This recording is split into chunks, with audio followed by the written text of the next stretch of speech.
Hello बच्चों, let's read the question. Question कह रहे हैं कि आपको शेप जो XeF6 मॉलिक्यूल की बतानी है कि क्या होगी, right. Shape of XeF6 molecule बताना है आपको, क्या होने वाला है। सो देखो बच्चों, सबसे पहले हमें इस क्वेश्चन का की कॉन्सेप्ट समझना होगा। सो की कॉन्सेप्ट लाई करेगा कि आपको शेप निकालनी है। सो आपको यहाँ पर स्टेरिक नंबर जो है यहाँ पर निकालना होगा।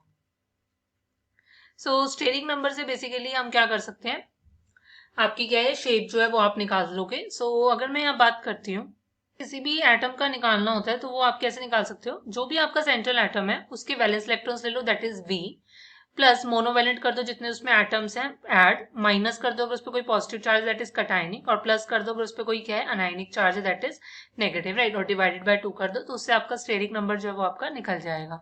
सो आपको शेप जो XeF6 मॉलिक्यूल की अगर निकालनी है, सो हम क्या करेंगे कि स्टेरिक नंबर जैसे पता लगेगा उससे आपको हाइब्रिडाइजेशन फिर वेस्पर लगाकर आप क्या कर सकते हो, आप उसकी शेप या ज्योमेट्री निकाल सकते हो।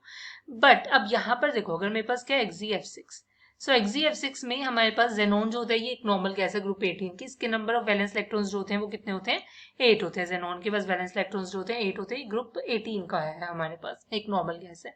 फ्लोरीन जो होती है ये मोनोवैलेंट है क्योंकि इसकी वैलेंस शेल में क्या है 7 वैलेंस इलेक्ट्रॉन्स है। सो ये एक इलेक्ट्रॉन क्या है गेन करेगा। सो जिसकी वजह से क्या होगा कि मतलब कि एक इलेक्ट्रॉन जैसे गेन करेगा ऑक्टेट कंप्लीट हो जाएगी और मतलब कि एक बॉन्ड बनाना पसंद करेगा। सो मतलब एक ऐसे ऐसे एलिमेंट्स जिन मोनोवैलेंट वो होते हैं जिनके पास क्या है या तो वैलेंस शेल में सिर्फ एक इलेक्ट्रॉन है या वो एक इलेक्ट्रॉन गेन कर कर अपनी ऑक्टेट कंप्लीट करेंगे या बॉन्ड बनाएंगे। फाइन।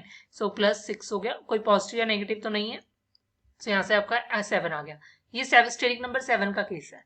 स्टेरिक नंबर 7 का मतलब है हाइब्रिडाइजेशन हो गई sp3d3। फाइन। अब देखो इसकी अगर मैं शेप की बात करती हूँ, आपको समझ में आएगा कि कुछ इस टाइप से शेप होती है। अब जेनोन की जैसे कि मैंने बोला 8 वैलेंस इलेक्ट्रॉन्स, इसने 6 बॉन्ड्स बनाए, मतलब एक लोन पे यहाँ पर प्रेजेंट होगा। सो ये एक ऐसा केस है, ये एक स्पेशल केस है आपका डिस्टॉर्टेड ऑक्टाहेड्रल का,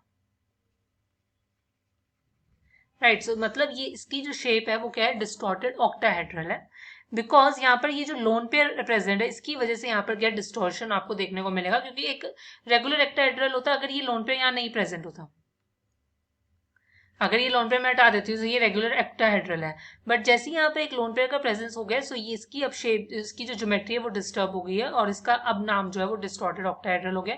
सो शेप जो होती है वो डिस्टॉर्टेड ऑक्टाहेड्रल होगी इसकी। So the final answer is distorted octahedral. Hope you understand it well. Best of luck. Thank you.